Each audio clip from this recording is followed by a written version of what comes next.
Alright, what's up everybody and welcome back to Fab Unofficial. Now, I'm bringing Dromai episode 2 today. So if you guys haven't seen any of the other videos, I decided to get stuck back into YouTube and getting the content out there. And Dromai is the hero that I'm most interested in, especially heading into ProQuest Season 2 in January. So I wanted to deep dive, test, perfect, try out all the cards, and I really feel like Dromai is a hero where we've only just scratched the surface. Not just me, but the community as a whole. We're only scratching the surface of what's capable with her, and so I am really, really interested in seeing what can be done and getting to a place where I'm really, really comfortable to bring her into ProQuest season and try and get me a PTI, or I guess ProQuest are just invites, but get me an invite nonetheless. But yeah, please excuse my voice if it's sounding a little bit groggy or whatever. Haven't been feeling my best this week, but we're committed to this YouTube grind. So here I am, back at it again. But yeah, let's get stuck into it. All right, so here you can see the equipment suite up. Now, my plan is if you want to see like a full breakdown of the list, everything on the screen, you can go check out the other video. But obviously this is the list with my current updates, so it is quite a bit different, but I'm going to walk through first my equipment, which you can see here, then my main deck and my sideboard. I generally, again, I said this in my previous video, but I generally start with, in this case, a full 70 cards, and I remove cards for certain matchups. But in terms of like presenting it on a video, it's much easier to do it this way. But anyway, we can dive into the equipment. Now, I don't want to go into every single card. A lot of them I've talked about previously, so I'm going to mainly focus on the edits that I've made and the updates. That's what this video is. It's an update to my current Dromai list and sort of showing you guys where I'm at now.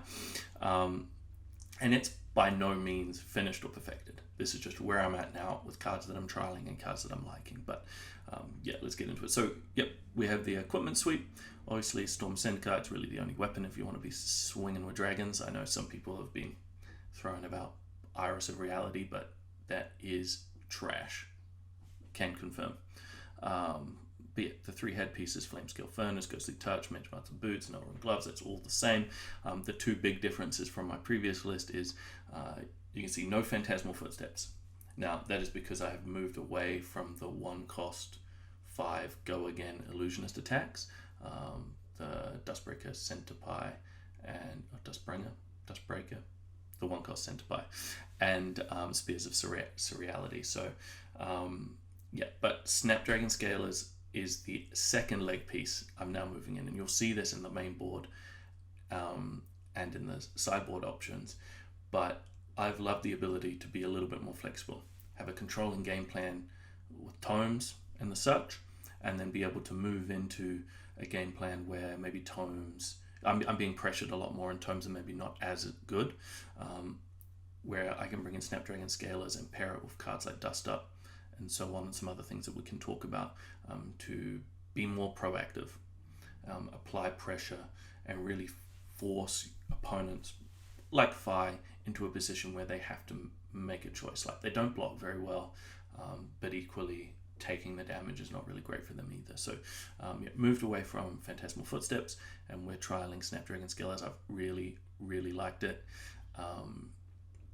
But yeah, Mage Master Boots is still also really good with the tome plan, but you'll see how I sort of mix up the 2 builds down the line. Now, the biggest one I want to talk about is the arm piece. As you'll notice, no Silken Form. We currently have been trialing Wave of Reality. Silken Form was an interesting one. I didn't mind it so much. Definitely some other Dromai players were a lot more down on that card than I was. The trouble was that Dromai is a deck that wants to play a lot of reds, right? So yes, Silken Form has Quell, but Quell really only pairs well with blues. So obviously you can get 3 resources off a single card, so you can Quell 3 times. But in that instance, you've got to realize the way that works is it's not just the equipment trading for that 3 prevention. You are still using a card, and with Quell, in the best case scenario where it's a blue, you're getting 3 damage from that blue, right? Which is kind of the average of where things are sitting anyway. So, and probably a little bit below. So it's not really the best use for a card for prevention. So it was more relevant in terms of stopping on-hit effects, or in the fire matchup, maybe helping turn off a couple mask activations or something like that. But it just wasn't consistent enough, and I found a lot of the time in games, the plans never really played out to a situation where I actually wanted to use Quell ever. And obviously it does crack to make a Aether Ashwing, which is good, but again, better in some matchups than others. So yeah, it was interesting. Like, it was the Silken Form make an Ashwing is probably best into Icelander, but as you can see, I play Nullrune Gloves, and I bring Nullrune Gloves in on that matchup anyway to pair with Crown of Reflection, and that's mainly because I like the 2 AB in that matchup. I like to be able to pitch a red to AB, and then be able to, on my turn or in response to a Sigil or something like that, be able to Flavor Scale Furnace to get 2 resources to be able to now AB 2. And I think that's allowed me, it sort of takes the ability for them to race you a little bit. So I wasn't playing Silken Form in the Icelander matchup anyway. Now, Wave of Reality, super, super interesting. I'll touch on it a little bit more specifically later on, but yeah, just a note. No Silken Form. We've been trialing Wave of Reality, and I've been semi-happy with it. But yeah, we can move on from the equipment and head to our main board. So yes, we got our main board here, which you can see. Now, there's not really a ton to talk about here. It's very similar to where I was previously. I've still liked to burn them all. I could easily see going up to 3, but they don't really do a whole lot early. You're generally using them as a pitch card and sort of setting up for the late game. Yes, in some matchups like Oldham, having 3 is better, but I've been really happy with 2, so I wouldn't really adjust that. So this is the main board. I'm playing Dominia in every matchup. It's amazing. Necria, again, it feels like a little bit like the Genesis for Dromai, where you can get that consistent Ash creation, and everything else is really, really good. So you can see I'm playing Passing Mirage in every matchup too. I know a lot of people have it there for specifically Oldham and to pair with Ghostly Touch and so on, but for me, it's really, really good. Just in combination with any dragon, to be able to put it down on the end of the chain and sort of direct an attack from your opponent towards it. And mainly because I'm playing Necria in every single matchup, I want a few more blues. But yeah, everything else you can see, I'm also playing the blue Centipie. I just want my blues to present on hits or do damage or be relevant, right? So obviously the Sweeping Blows, they make Ash.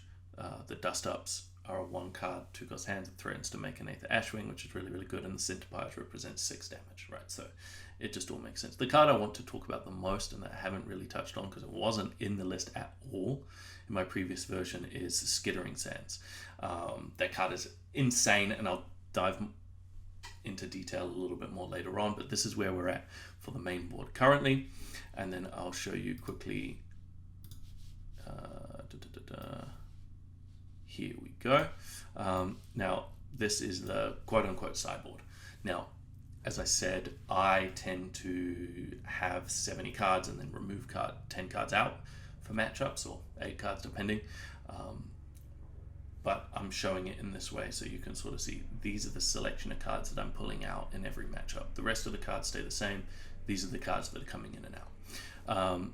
Now, you can see Moonwish, Sunkiss. I just want to say I'm still loving that, right? I'm not playing Lead the Charges, but I sort of found Lead the Charges didn't do enough, and the setting up the Moonwish paired with Dromai was plenty good enough, but I'm still really, really happy with that combination of cards.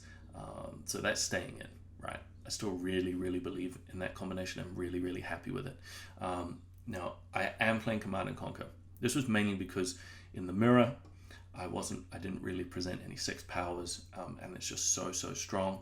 And also in some testing that I've done, just randomly queuing on Talishar, there is a lot more Azalea and Lexi running around, and I do know that locally in my region there is some Ranger players, so I think having access to Command and Conquer's ability is also quite good. So sort of a dual purpose there. I don't want 3, I'm happy with 2, but that's been really, really good. Now, obviously the red Dust Up, new to the list, I'll touch on that in a minute as well, but basically pairing with Snapdragon Scalers. The biggest thing I want to talk about here is previously I discussed not liking the 2-cost dragons.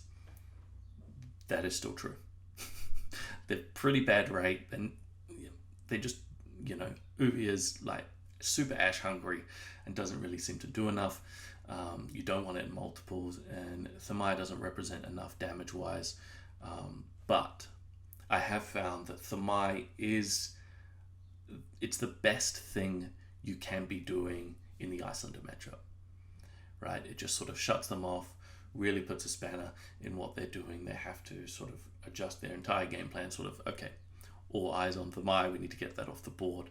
And in a matchup that's already semi-favored for you, the time that it takes for them to deal with her, you're able to set up another board state and really go to town. But I have previously played 3. I do think with Icelander being so popular that multiple Dromais is correct. I'm at 2 currently. 3 felt a little bit clunky, not for the Icelander matchup, but just for the sideboarding options. Taking up 3 slots was really, really tough, so I'm at 2.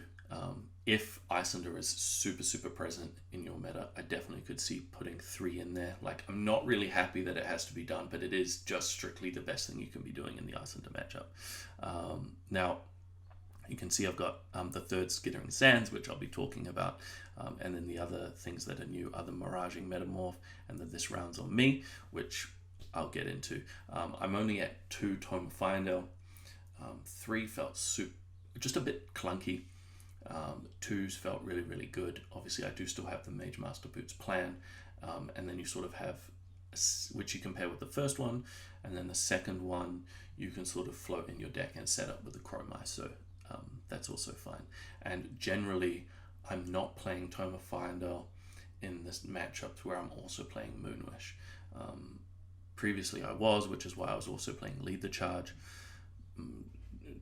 but I felt when I removed the Lead the Charge, because they weren't really doing enough, it put far too much pressure on the Dromais, sort of needing them to pair with 2 Tome of Findel, if the first one's pairing with the Mage Master, and then the 3 Moonwish. So I'm not playing them both the same, right? So if the Tomes are in, the Moonwishes are out, and vice versa.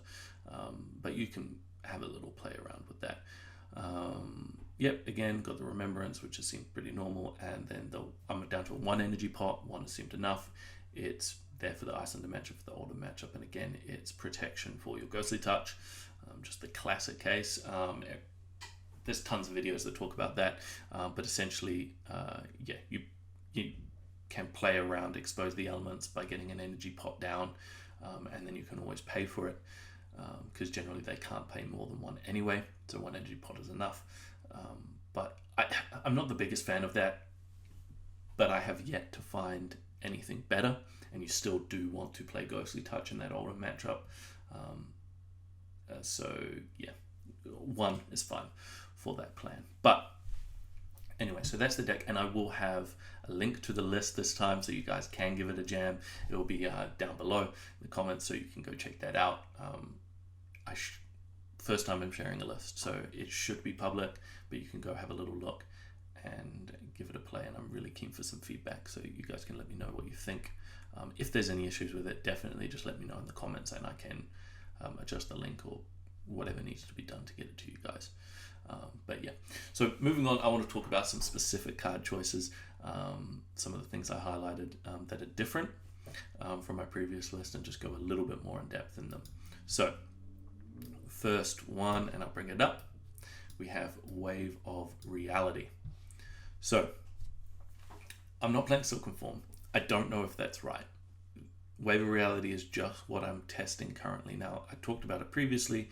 I'm playing Nullrune Gloves in the Icelander matchup anyway, so the Aether Ashwing wasn't relevant. It's just really hard to quantify the value on the Silken Form making an Aether Ashwing. Obviously, we've talked about the Quell, but Ash is so precious in this deck. Like, so precious. You really need Ash. You want to be able to play your Rake the Embers, to consistently play your Dragons. You want a ton of it going into the late game. So trading in Ash, it's not that an Aether Ashwing isn't relevant, it's that oftentimes trading an Ash for an Aether Ashwing isn't relevant. That's not what you want to be using it for. So a lot of cases like Silken Form literally just sat on the table not doing anything.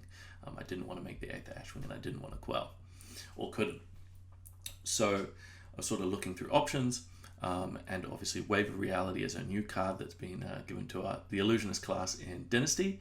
And really, if you break it down, it says a whole bunch of things, but ultimately it's 2 life. That's what it represents. So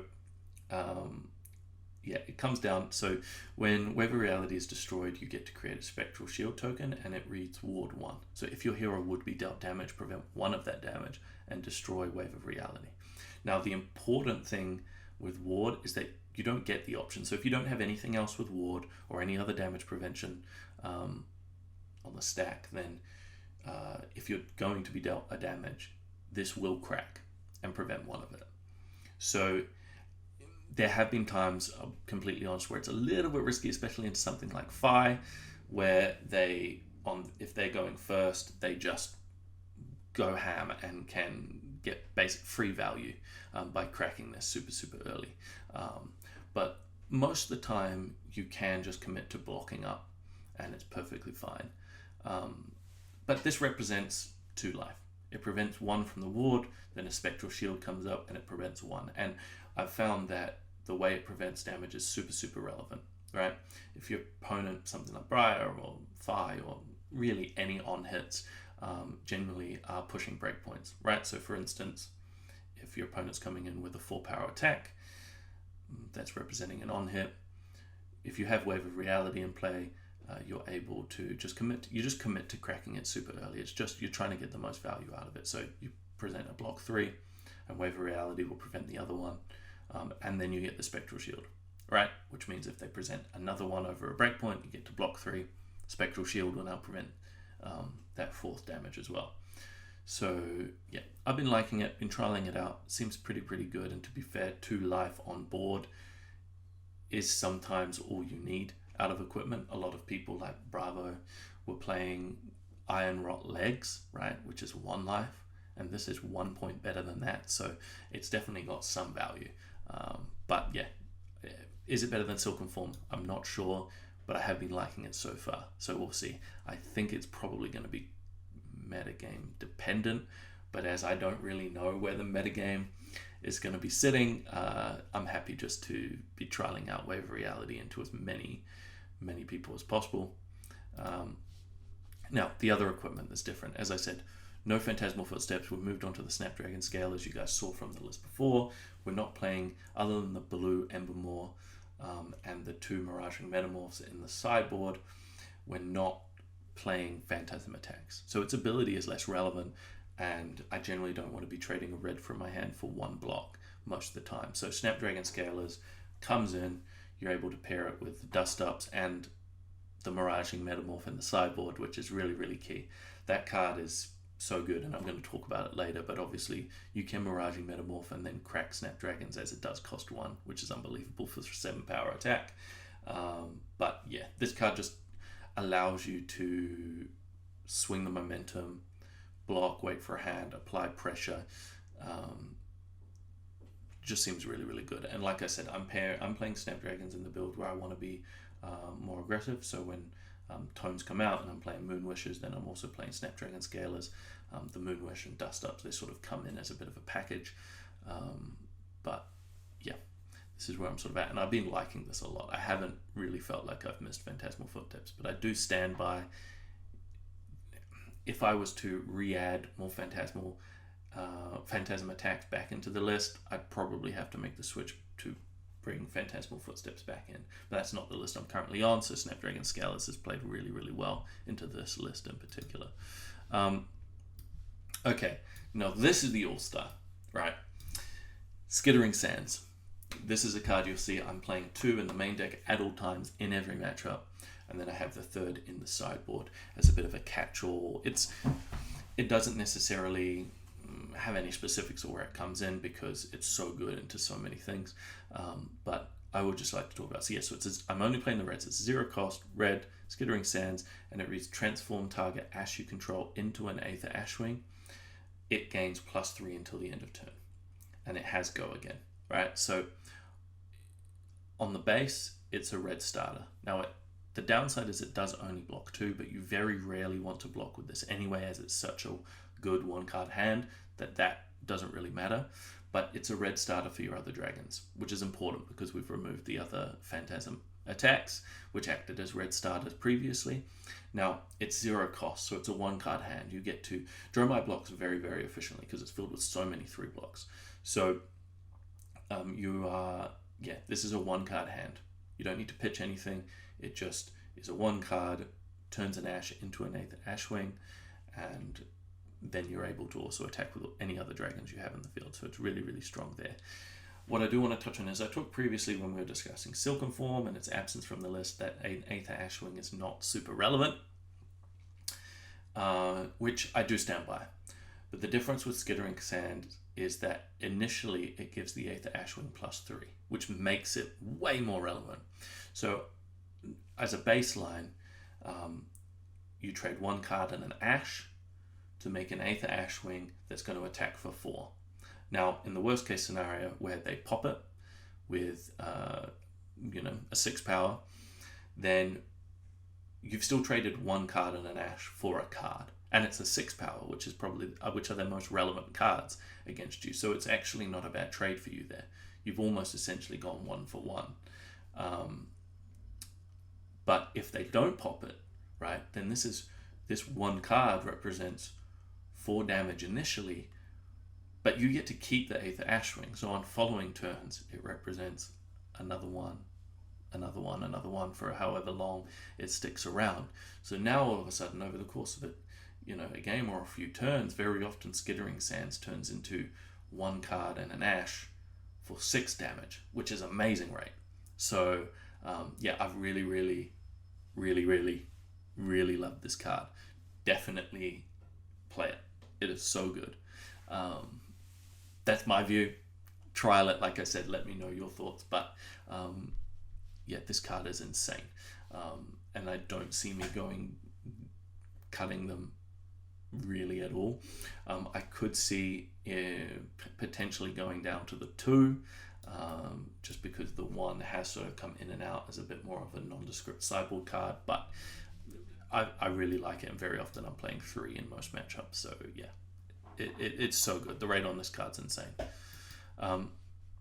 Then, we don't really need to talk about this next one too much, but it's Red Dust Up. Now, some people have played Snatch as like the red 0 cost attack of choice to pair with Snapdragon Scales. I prefer Dust Up. Mainly it blocks 3, so it's a little bit more versatile. But so talking about this, so like obviously it blocks 3. You're bringing this in as really good versus 5 because it's a 1-card hand that represents damage and added value.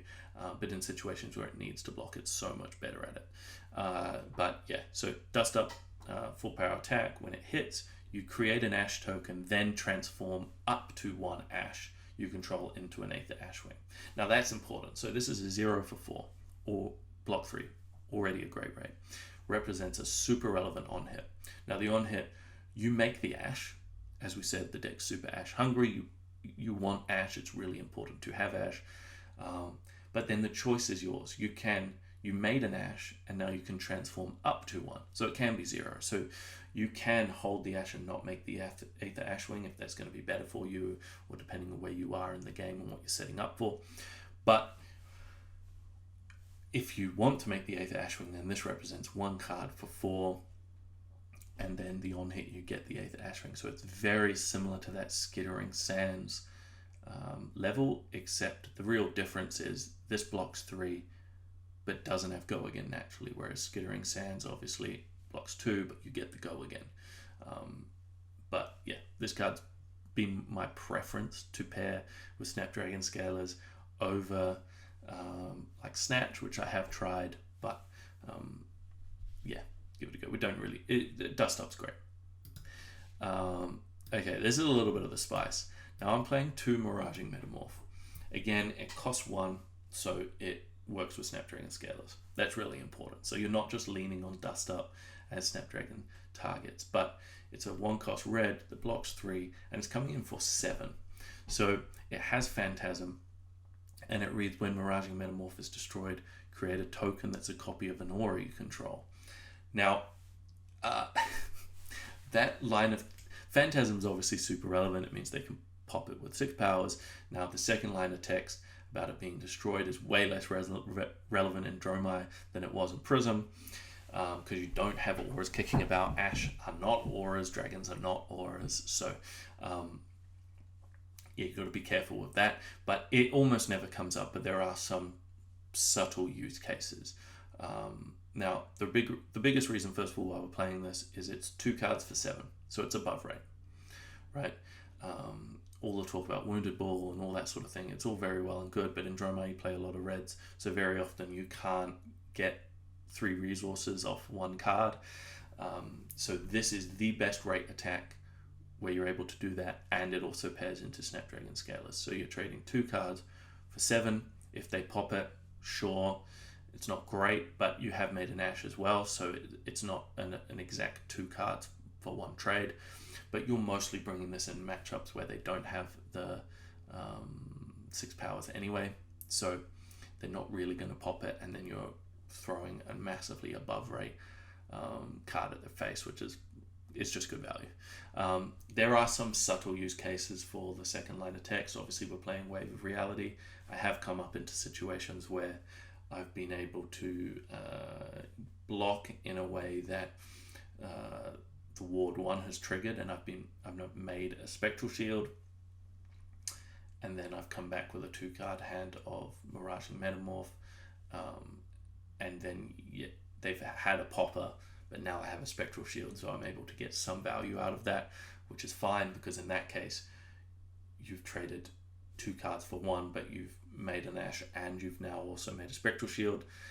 But yeah, the only other situation where it's relevant is Passing Mirage. Yeah, you're playing Passing Mirage. So there is a situation where if you get your opponent in a spot where they have to leave you with the Passing Mirage and focus on a dragon, then you can come in with this, and if they pop it, you get a second copy, which is an absolute nightmare scenario for them. But again, not super relevant. You're playing this as a 1-cost that works with Snapdragon that represents a 2-card for 7 attack, and it blocks 3. That's just good enough. Just plain and simple, that's good enough by itself. And then the final card that I want to touch on, which you saw on the sideboard, is we're playing 3 This Round's on Me. Now, I mentioned before, the worst matchup for Dromai is Phi. Now, I do really like the Moonwish combo into that, but I'm playing a more proactive game plan. Right, I have Moonwish, I'm playing Snapdragon Scalers, I want to be attacking them, I can block more efficiently than them. Dragons are really tough for them to deal with, they have to trade whole cards for them, so, and you do obviously have the Tomultai action to try and hopefully hit Tomultai early to get rid of the mask, but I was definitely winning that matchup, but I'm still an underdog, right? This Round's on Me has kind of helped fix that issue. When you're playing a bit more of a momentum game plan, you're wanting to be a bit more aggressive, and you're not relying on defense reactions. At its base, it's a blue block 3. It's amazing, but it costs 1, which is super relevant because early on you're able to get your game going by pitching a red, make a Nash, play This Round's on Me.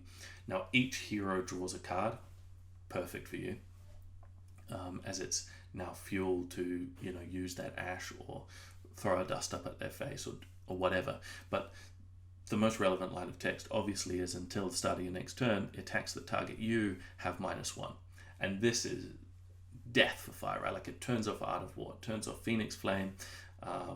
It means all of their 4 powers are now blockable by basically every card in your deck. It's almost a time walk, which is all you need in that matchup, right? All you need is a time walk where you're able to set up an Ash, maybe a dragon, turn off their next turn, and sort of you need to drag them a little bit further out into the late game. And I really found without the defense reactions, which could come back into the deck down the line, but without them trying to play a more proactive game plan, This Rounds on Me is great, and it's a blue that I definitely would play. I expect Fire to be really popular. If that changes and Fire sees a bit of a downtick into the ProQuest season, then this card will likely have to come out for something else. But also, it's really, really relevant into the Katsu deck that's kicking around, or Katsu, however you want to put it. But, when you're trying to throw a bunch of attacks that naturally start at 0 attack, and you have to pair them with another card or an Art of War to even get any relevant damage out of them, then This Rounds on Me kind of creates a lot of headaches for that deck as well. So basically into ninjas, this is nuts. But yeah, cool. So yeah, that's sort of where we're at currently with the list. Again, like I said, there'll be a link down below. You can check that out. And yeah, please try it. Jam it. Give me some feedback. I really want to work and perfect on this list for ProQuest. So I'm interested to hear any feedback. I am not yet the master, although I am attempting to be. So yeah, any cool ideas, I'd love to hear. But yeah, we're still planning to get some gameplay up. As I said, I haven't been that well this last week, which was the plan, but we have lined up my brother, the old Brute Meister himself, to jam some games again, so we can get that up to the channel. But yeah, until then, we'll see you next time. All right, catch you guys.